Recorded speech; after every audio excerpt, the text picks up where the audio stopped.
चलिए नमस्ते। Spirit of success classes के प्लेटफॉर्म पे आप सभी का एक बार फिर से स्वागत है।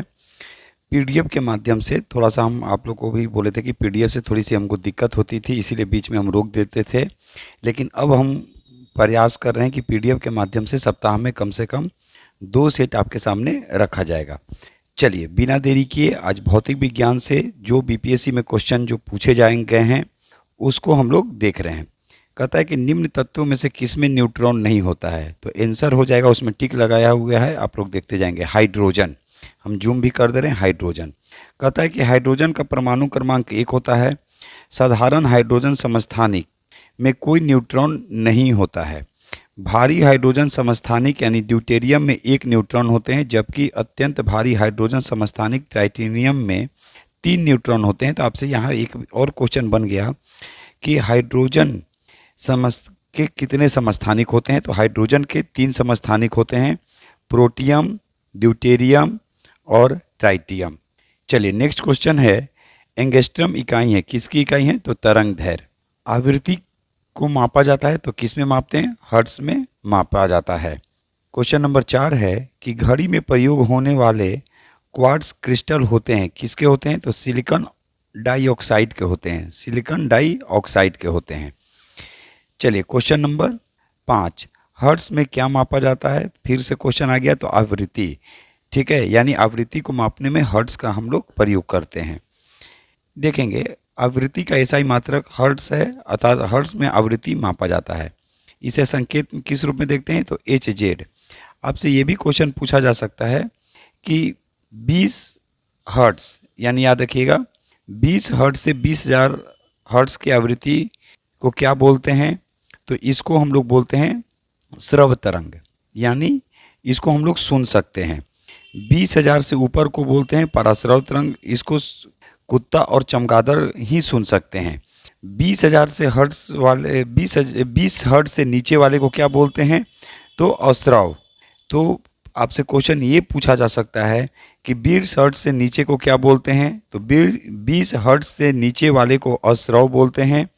श्रव्य किसको बोलते हैं, तो 20 हर्ट्ज से 20,000 हर्ट्ज के बीच को, और 20,000 हर्ट्ज से ऊपर वाले को पराश्रव्य कहा जाता है। चलिए विद्युत शक्ति इकाई है, या शक्ति या विद्युत शक्ति दोनों बराबर होता है, एक ही होते हैं। तो विद्युत शक्ति या शक्ति की इकाई होती है वाट। चलिए क्वेश्चन नंबर 7, दृश्य स्पेक्ट्रम के तरंग दैर्घ्य की सीमा क्या है, तो 3900 एंगस्ट्रम से 7600 यहाँ दिया है, कहीं कहीं 7800 देता है, तो उसको आप 7800 ही करके आएंगे। चलिए आगे क्वेश्चन है, सौर विकिरण निम्न में से किस परास में दिखता है, तो 400 से 700 nm में दिखता है। क्वेश्चन नंबर 9, आर्द्रता किस उपकरण से मापी जाती है, तो हाइग्रोमीटर। सुनेंगे ध्यान से, हाइग्रोमीटर में सापेक्षिक आर्द्रता, और हाइड्रोमीटर आ जाएगा तो उसमें सापेक्षिक घनत्व। हाइड्रो का मतलब होता है जल, हाइड्रो का मतलब होता है जल, तो वो सापेक्षिक घनत्व के रूप में देखा जाता है। हाइग्रो में सापेक्षिक आर्द्रता की बात करते हैं। तो यहाँ भी देखिए दिया भी है कि हाइड्रोमीटर तो वो क्या हो गया, हाइड्रोमीटर। तो हाइड्रोमीटर में घनत्व की बात करेंगे, सापेक्षिक घनत्व की बात करेंगे, द्रव या जल के तुलनात्मक घनत्व की बात करेंगे, और हाइग्रोमीटर में सापेक्षिक आर्द्रता की बात करेंगे। दाब की इकाई क्या है, तो याद रखिएगा दाब की इकाई है न्यूटन, याद रखिएगा, प्रति मीटर स्क्वायर, न्यूटन प्रति मीटर स्क्वायर। अब ध्यान रखेंगे कि न्यूटन प्रति मीटर स्क्वायर है, इसको किस रूप में और डिनोट करेंगे, तो पास्कल के रूप में करेंगे। चलिए सेम यहीं पे वो क्वेश्चन है, हम आगे बढ़ रहे हैं। निम्नलिखित में से कौन सी अदिश राशि है, तो सुनेंगे बीटी, याद रखिएगा, बल, वेग, विस्थापन और त्वरण। बीटी कहने का मतलब है, याद रखिएगा, बीटी कहने का मतलब है, ध्यान दीजिएगा, यहाँ लिख दे रहे हैं, बी और टी, बी से बल, बी से वेग, बी से विस्थापन, टी से त्वरण, ये सदिश राशि है। तो दाब क्या है, दाब अदिश राशि है। चलिए आगे बढ़ते हैं, टिक लगा दिए हैं, इसीलिए हम पेन का इसमें इस्तेमाल नहीं कर रहे हैं, थोड़ा सा हमको दिक्कत हो जाती है। चलिए आगे देखेंगे, निम्नलिखित में से किस राशि का मात्रक नहीं है, तो याद रखिएगा कि विकृति अनुपात के रूप में होती है, तो विकृति की मात्रक नहीं होता है, यानी विकृति का कोई भी मात्रक नहीं है। नेक्स्ट सही कथन को चुनिए, तो ध्यान दीजिएगा क्या हो जाएगा आंसर, लाल प्रकाश का तरंगदैर्घ्य बैगनी प्रकाश से ज़्यादा होता है। सुनेंगे अब ध्यान से, लाल रंग का तरंगदैर्घ्य सर्वाधिक होता है जबकि बैगनी का कम होता है। अब यहाँ पे अगर क्वेश्चन पूछता कि प्रकीर्णन किसका ज़्यादा होता है, तो बैगनी का प्रकीर्णन ज़्यादा होता है और लाल का प्रकीर्णन कम होता है। यहाँ क्वेश्चन क्या है कि सही कथन को चुने, तो क्या हो जाएगा, लाल रंग के प्रकाश का तरंगदैर्घ्य ज़्यादा होता है जबकि बैगनी का कम होता है। तो देखिए कुछ नहीं किया, ऑप्शन को केवल चेंज कर दिया, लाल प्रकाश का तरंगदैर्घ्य बैगनी प्रकाश से ज़्यादा है, यही आंसर हो जाएगा। चलिए क्वेश्चन नंबर 15, एक परमाणु के केंद्र का धनावेशित हिस्सा कहलाता है तो न्यूक्लियस कहलाता है। अगर आप लोग पीडीएफ की डिमांड करेंगे तो हम पीडीएफ टेलीग्राम पे भेज देंगे, आप लोग जाके वहाँ पे ये कर सकते हैं, सर्च कर सकते हैं स्पिरिट ऑफ सक्सेस क्लासेस का। क्वेश्चन नंबर 16, एक ठोस के सीधे गैस में परिवर्तन क्या कहलाता है, तो ऊर्ध्वापतन। सुनेंगे ध्यान से, कपूर और नेफ्थेनॉल जो होते हैं, ये याद रखिएगा, ये ऊर्ध्वापतन के रूप में ठोस से सीधे गैस में परिवर्तित होते हैं। यानी मैटर कितने, 3 होते हैं, यानी पदार्थ के कितने रूप, 3, ठोस, द्रव और गैस। ठोस यानी प्रत्यस्थता, द्रव यानी संयंता या विस्कोसिटी बोल सकते हैं, पृष्ठ तनाव बोल सकते हैं, केशिकत्व के रूप में देख सकते हैं, और गैस में क्या देखेंगे तो वायुमंडलीय दाब।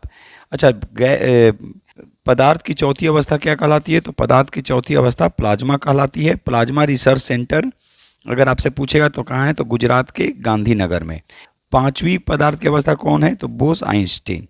चलिए क्वेश्चन नंबर 17, कॉस्मिक किरणें क्या है, तो आवेशित कण है। कॉस्मिक किरणें आवेशित कण। 2G स्पेक्ट्रम में अक्षर G किस शब्द के लिए है, तो G जो है जेनरेशन है। अभी 5G हो गया है तो G किससे है, तो जेनरेशन से है। चलिए क्वेश्चन नंबर 20, गॉड पार्टिकल है किससे संबंधित, तो हिग्स बोसॉन से, ये याद रखिएगा, हिग्स बोसॉन। क्वेश्चन नंबर 21 काफ़ी इंपॉर्टेंट है, याद रखिएगा। क्वेश्चन नंबर 21 जो है काफ़ी महत्वपूर्ण है, ध्यान देंगे।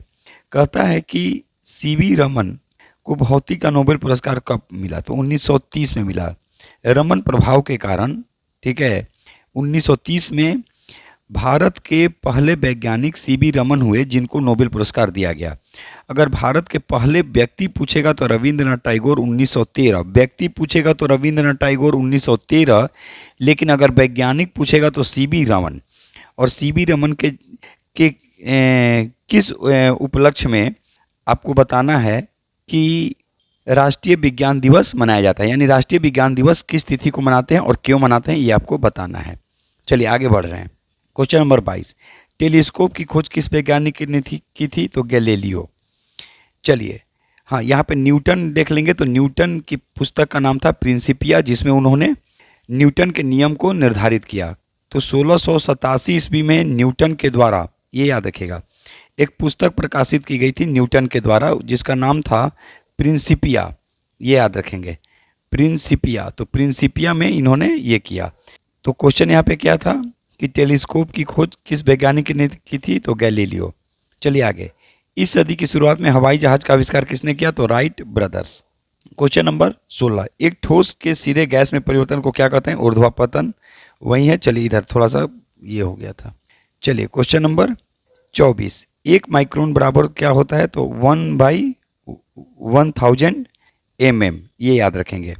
क्वेश्चन नंबर 25, 40 डिग्री सेल्सियस का मान फ़ारेनहाइट स्केल में क्या होता है, तो ये याद रखेंगे 104 फ़ारेनहाइट, ये याद रखिएगा 104 फ़ारेनहाइट। चलिए थोड़ा सा और बड़ा कर दिए, क्रोमेटोग्राफी की तकनीक का प्रयोग किया जाता है तो किसमें, एक मिश्रण से पदार्थ को अलग करने में। क्वेश्चन नंबर 27, लोलक की कालावधि क्या है, तो उसकी लंबाई पर निर्भर करती है। लोलक की कालावधि क्या है, तो उसकी लंबाई पर निर्भर करती है। क्वेश्चन नंबर 28, जूम कर दिए एकदम आराम से क्वेश्चन नजर आएगा। बल का गुणनफल है तो द्रव्यमान और त्वरण का, तो बल का गुणनफल क्या है, तो द्रव्यमान और त्वरण। चलिए क्वेश्चन नंबर 29, त्वरण ज्ञात करने का सही सूत्र कौन सा है, तो A = V-U/T। चलिए क्वेश्चन नंबर 30, निम्नलिखित में से कौन सी राशि सदिश नहीं है, तो वहीं आ गया बल, वेग, विस्थापन, त्वरण आ गया तो सदिश है, तो आयतन नहीं है तो आयतन अदिश हो गया। ये फार्मूला आपको हर जगह काम आएगा, ये याद रखिएगा। ये जो फार्मूला है इसको आप लोग हर जगह याद रखेंगे। बी और टी का फार्मूला इंग्लिश में नहीं याद करेंगे। बी का मतलब बेग, बल, वेग, विस्थापन, त्वरण, और टी यानी त्वरण। ठीक है। पदार्थ के संवेग और संवेग के अनुपात से कौन सी भौतिक राशि प्राप्त की जाती है? तो द्रव्यमान। चलिए क्वेश्चन नंबर 32, 1 किलोमीटर दूरी का तात्पर्य क्या है? तो 1000 मीटर। चलिए क्वेश्चन नंबर 33, 1 पिकोग्राम बराबर क्या होता है? तो 10 के पावर -12 ग्राम। क्वेश्चन नंबर 34, आप एक लिफ्ट में खड़े हैं, लिफ्ट के फर्श पर आपके भार द्वारा लगा रहा बल क्या होगा भाई? तो लिफ्ट के 9.8 मीटर प्रति सेकंड के त्वरण से नीचे आते समय शून्य होगा। अच्छा, एक चीज़ याद रखिएगा, अगर आपसे क्वेश्चन पूछा जाएगा कि पृथ्वी का पलायन वेग का मान क्या है, तो ये आपको कमेंट्स करके बताना है कि पृथ्वी का पलायन वेग का मान कितना होता है। क्वेश्चन नंबर 36 फिर आ गया, देखिए विद्युत शक्ति या शक्ति दोनों एक ही होते हैं, याद रखेंगे। विद्युत शक्ति या शक्ति का एसआई मात्रक जो होता है वो वाट ही होता है। ये सेशन अच्छा लगेगा अगर आप लोग को इस तरह से, तो और भी इसको बेस्ट तरीके से हम करेंगे, आप लोग कमेंट्स करेंगे। टरबाइन एवं डायनेमो से बिजली प्राप्त करने में किस ऊर्जा को विद्युत ऊर्जा में परिवर्तित करते हैं? तो मैकेनिकल, याद रखेगा, यानी यांत्रिक ऊर्जा को विद्युत ऊर्जा में परिवर्तन कैसे करते हैं? तो डायनेमो के द्वारा और टरबाइन के द्वारा। चलिए 100 वाट का बिजली बल्ब का यदि 10 घंटे जले तो बिजली खर्च क्या होगी? तो 1 इकाई। यहाँ पे दिया भी गया है, तो अगर आप लोग कहेंगे तो इसको हम टेलीग्राम पे PDF भी भेज सकते हैं। चलिए क्वेश्चन नंबर 39, एक समान शुष्क सेल में विद्युत अपघटय होता है, क्या होता है? तो अमोनियम क्लोराइड। अमोनियम क्लोराइड देखिए दिया है, ऐसा एक सामान्य सेल में अमोनियम क्लोराइड या जिंक क्लोराइड के विद्युत अपघटय के रूप में प्रयोग किया जाता है तथा मैग्नीज डाइऑक्साइड को कैथोड के रूप में प्रयोग किया जाता है। आपसे क्वेश्चन ये काफ़ी इंपॉर्टेंट है, ये मैग्नीज को कैसे करेंगे? तो मैग्नीज डाइऑक्साइड को कैथोड के रूप में प्रयोग किया जाता है। ये काफ़ी महत्वपूर्ण क्वेश्चन है। चलिए फिर से एक बार आ गया, डायनेमो को तो यांत्रिक ऊर्जा को विद्युत ऊर्जा में परिवर्तित। क्वेश्चन आपको रिपीट मिलेगा, आपको एकदम याद कर लेना है ये सब। विद्युत मोटर में क्या है? तो यांत्रिक ऊर्जा को विद्युत ऊर्जा में वही है। क्वेश्चन नंबर 42, विद्युत धारा निम्न में से किस उपकरण से मापी जाती है? ये काफ़ी इंपॉर्टेंट क्वेश्चन है, याद रखिएगा। एमीटर, याद रखिएगा, या एम्पियर भी देगा तो आपको ध्यान रखना है। विद्युत धारा को एम्पियर में हम लोग मापते हैं। ये काफ़ी महत्वपूर्ण क्वेश्चन है। जैसे एसआई मात्रक आपसे अगर देगा, ध्यान रखिएगा, तो एसआई मात्रक आपको याद रखना है। जैसे आपसे ताप का पूछेगा तो ताप का केल्विन, द्रव्यमान का पूछेगा तो किलोग्राम, समय का पूछेगा तो सेकंड, ज्योति तीव्रता का पूछेगा तो कैंडेला, ज्योति फ्लक्स का पूछेगा तो ल्यूमेन। ये सब काफ़ी महत्वपूर्ण क्वेश्चन हो जाते हैं, तो याद रखिएगा। चलिए क्वेश्चन नंबर 67 फिर 43, क्वेश्चन नंबर 43, विद्युत धारा को किस उपकरण से मापी जाती है? तो एमीटर। चलिए क्वेश्चन नंबर 44, प्रकाश में 7 रंग होते हैं, रंगों को अलग करने का क्या तरीका है? तो प्रिज्म के द्वारा हम लोग करते हैं अलग, याद रखिएगा। तो यहाँ पे आंसर है, ध्यान रखिएगा, आंसर क्या है कि एक प्रिज्म से रंगों को अलग किया जा सकता है।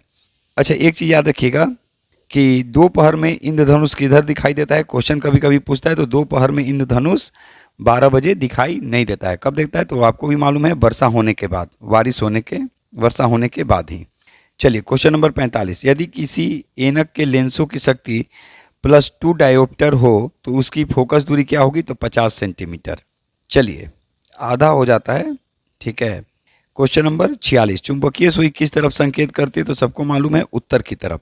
श्वेत प्रकाश को नली में कैसे पैदा करते हैं? तो तंतु को गर्म करके, ठीक है, तंतु को गर्म करके।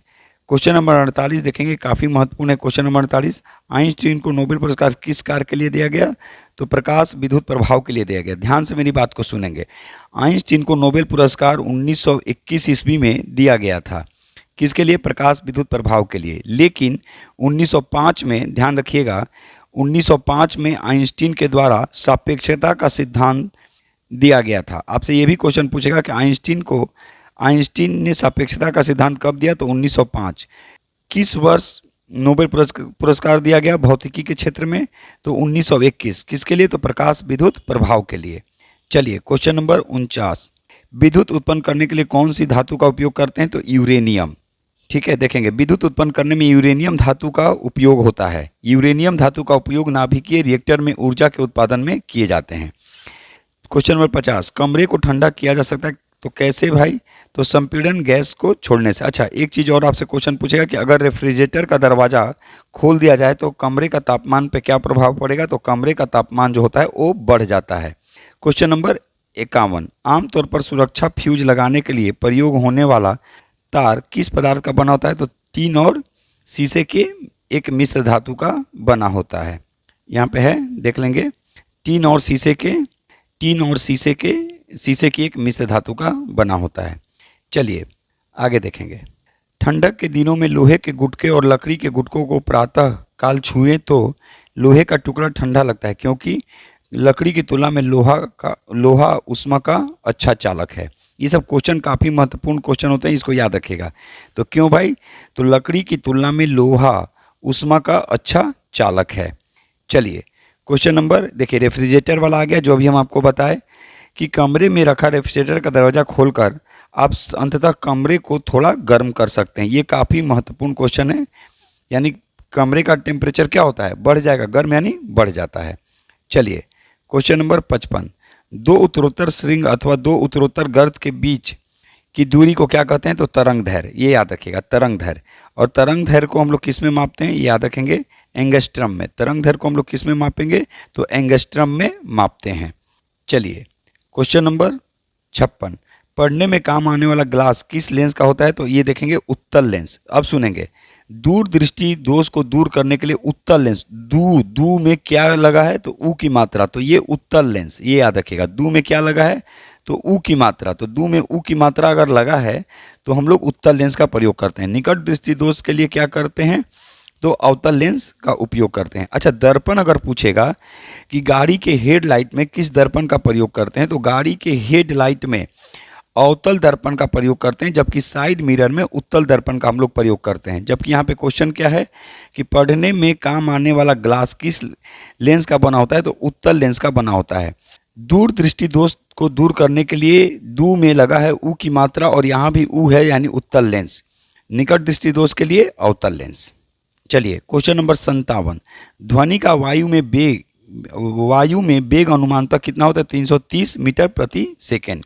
यहाँ पे पूरा दिया गया है, देख लेंगे, ठीक है। अगर आप लोग बोलेंगे तो हम पीडीएफ भी सेंड करेंगे। आप लोग को अच्छा अगर लग रहा है ये सेशन तो एक बार ज़रूर कमेंट्स करेंगे, शेयर करेंगे, तभी हम भी कुछ कर सकते हैं। यानी आप लोग का सपोर्ट जरूरी है।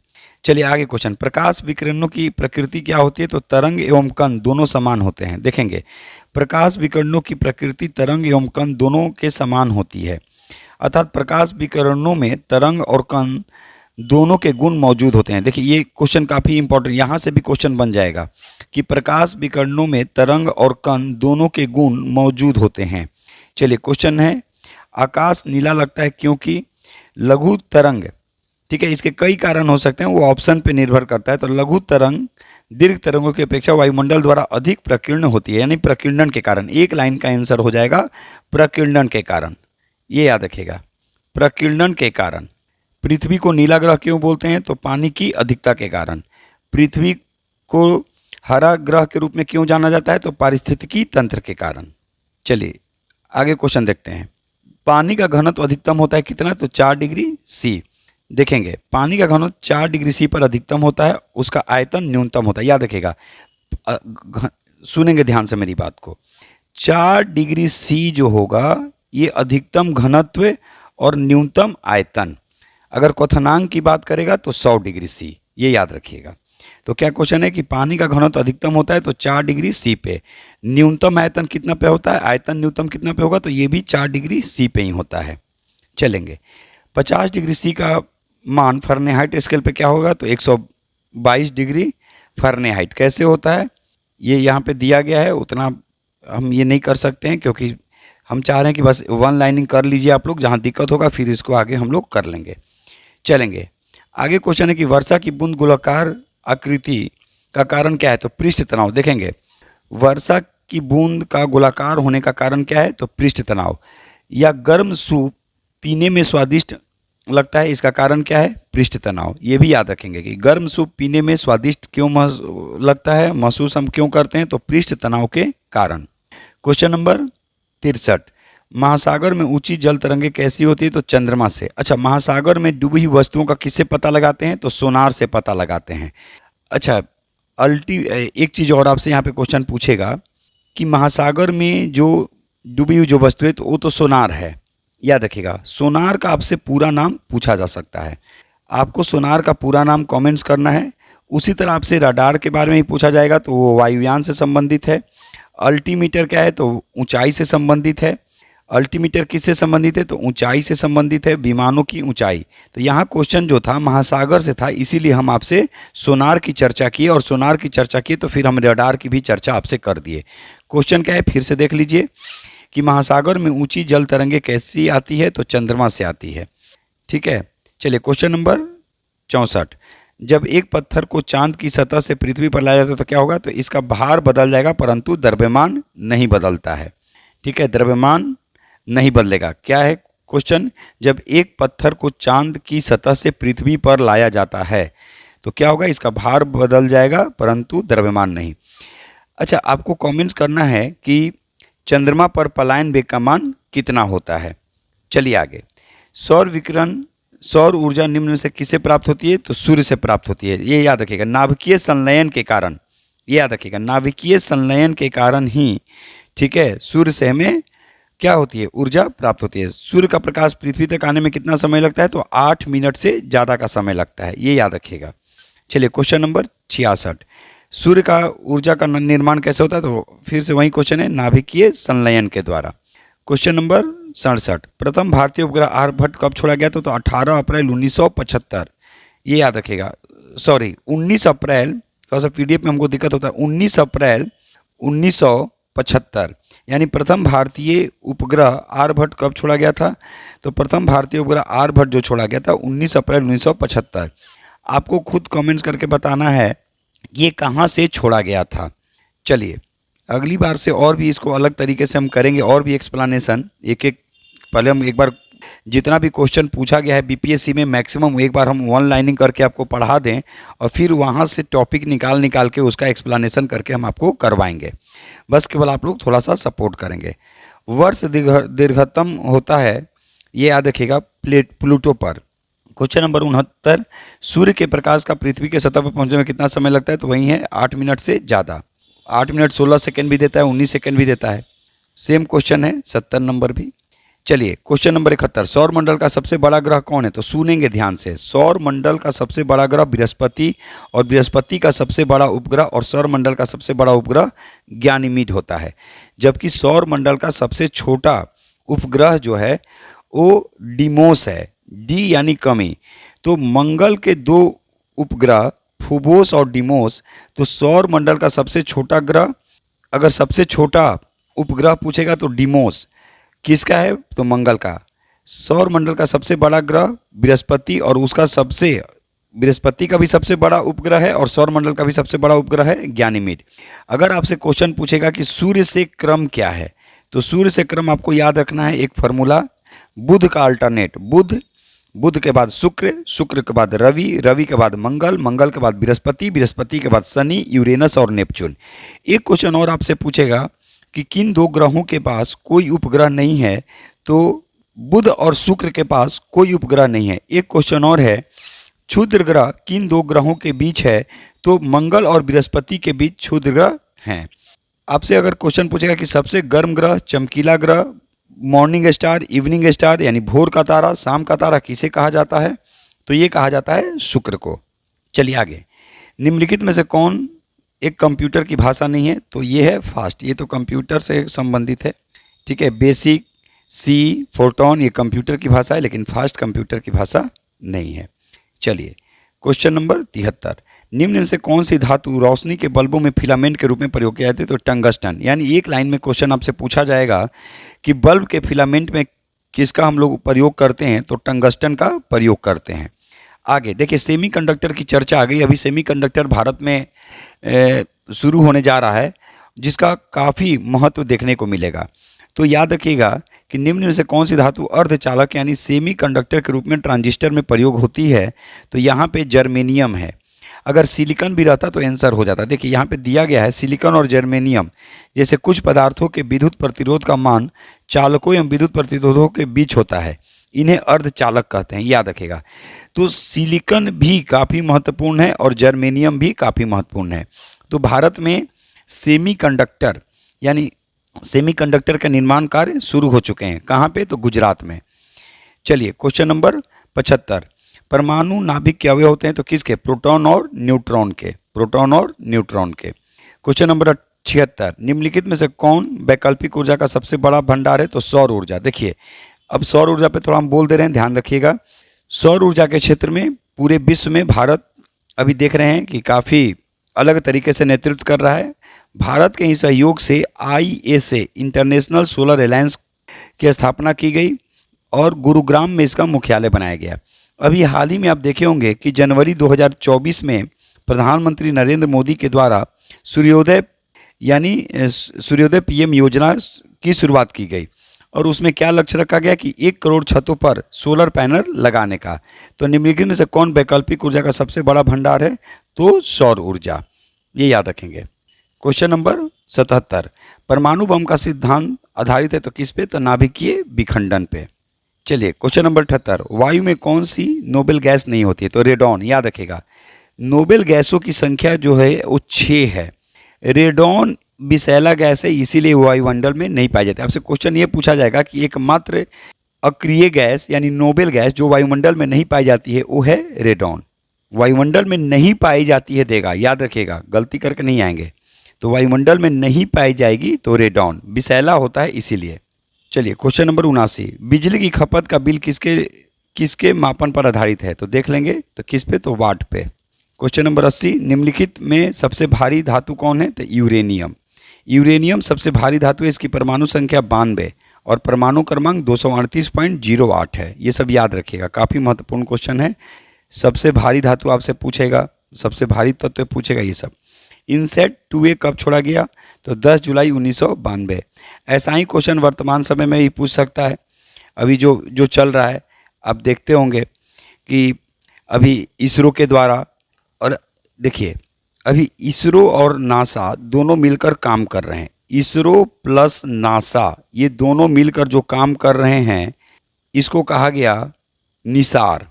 इसको क्या कहा गया? निसार। तो ये सब क्वेश्चन आपसे पूछा जाएगा। ये तो पहले का है इनसेट 2A, इसीलिए।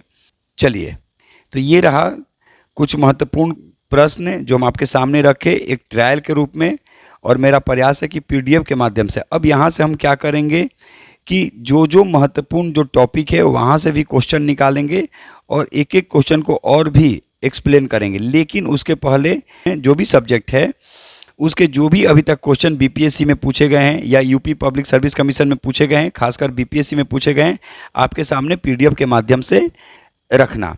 तो चलिए ये सेशन थोड़ा सा अगर दिक्कत भी हुई होगी तो उसके लिए हम आपसे सॉरी बोलेंगे, क्योंकि PDF के माध्यम से पढ़ाने में थोड़ी सी हमको दिक्कत होती है, क्योंकि हम देखते ही हैं कि बोर्ड पे आते हैं और आपसे रूबरू होते हैं। तो PDF के माध्यम से आपको एक सुविधा प्रदान किया गया। अगर आपका सपोर्ट रहा तो इसको और भी बेस्ट तरीके से रखा जाएगा। खूब पढ़ेंगे, खूब लिखेंगे, जितना पढ़ेंगे उतना लिखेंगे। स्वस्थ रहिए, सुरक्षित रहिए, पढ़ाई रुकनी नहीं चाहिए। हम सब पे माँ सरस्वती की कृपा बनी रहे। जय हिंद, जय भारत, भारत माता की जय।